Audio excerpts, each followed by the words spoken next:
Oi pessoal, vamos conversar um pouquinho sobre epilepsia. O que é epilepsia? Epilepsia é uma doença neurológica caracterizada pela presença de crises epiléticas. Então, se você tem crises epiléticas, você tem epilepsia. E o que são as crises epiléticas? As crises são episódios de sinais e sintomas neurológicos transitórios que ocorrem devido a uma atividade elétrica anormal no cérebro, né? De maneira resumida, a gente pode dividir as crises em dois grandes grupos: as crises focais e as crises generalizadas. E é importante a gente fazer essa divisão porque isso vai ter impacto no tratamento do paciente. Isso vai influenciar, o tipo de crise vai influenciar a escolha do melhor remédio para o paciente. Como que são as crises focais? Nas crises focais, essa alteração da atividade elétrica do cérebro acontece numa região determinada. Ela se inicia naquela região e ela pode ou não se espalhar para outras partes do cérebro. Nas crises generalizadas, a atividade elétrica anormal, ela já se inicia ao mesmo tempo no cérebro inteiro. Então, por isso que a gente chama de crise de início generalizado, né? Dentre as crises focais e dentre as crises generalizadas, a gente tem vários subtipos. E eu vou falar para vocês os mais comuns, né? Qual é a crise focal mais comum? É o tipo de crise que a gente chama de crise focal desperceptiva. Qual é o sintoma que o paciente tem nessa crise?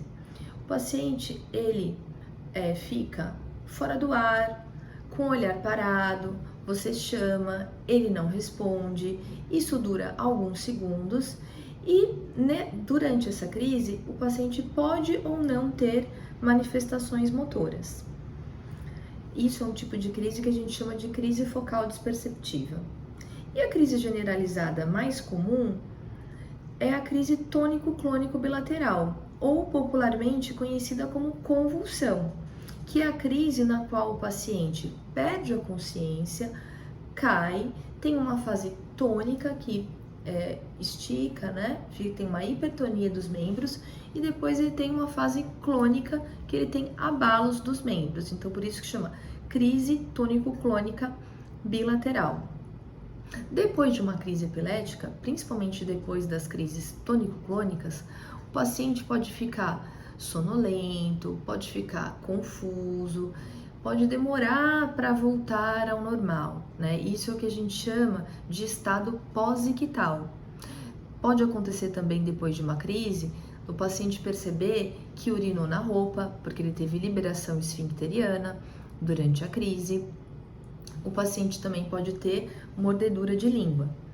E se a gente presenciar o paciente tendo uma crise, o que a gente tem que fazer?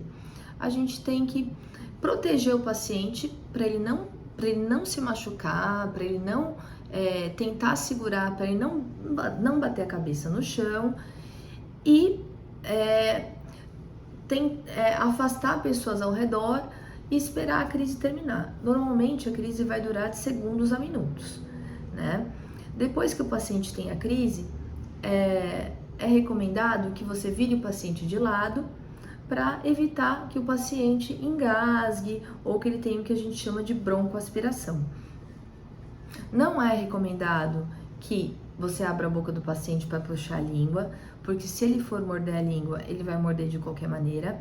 Então não adianta tentar puxar a língua do paciente, porque ele não vai engasgar com a própria língua, tá? E também a epilepsia, as crises epiléticas não são uma doença contagiosa. Então, o paciente ele não vai transmitir epilepsia para ninguém.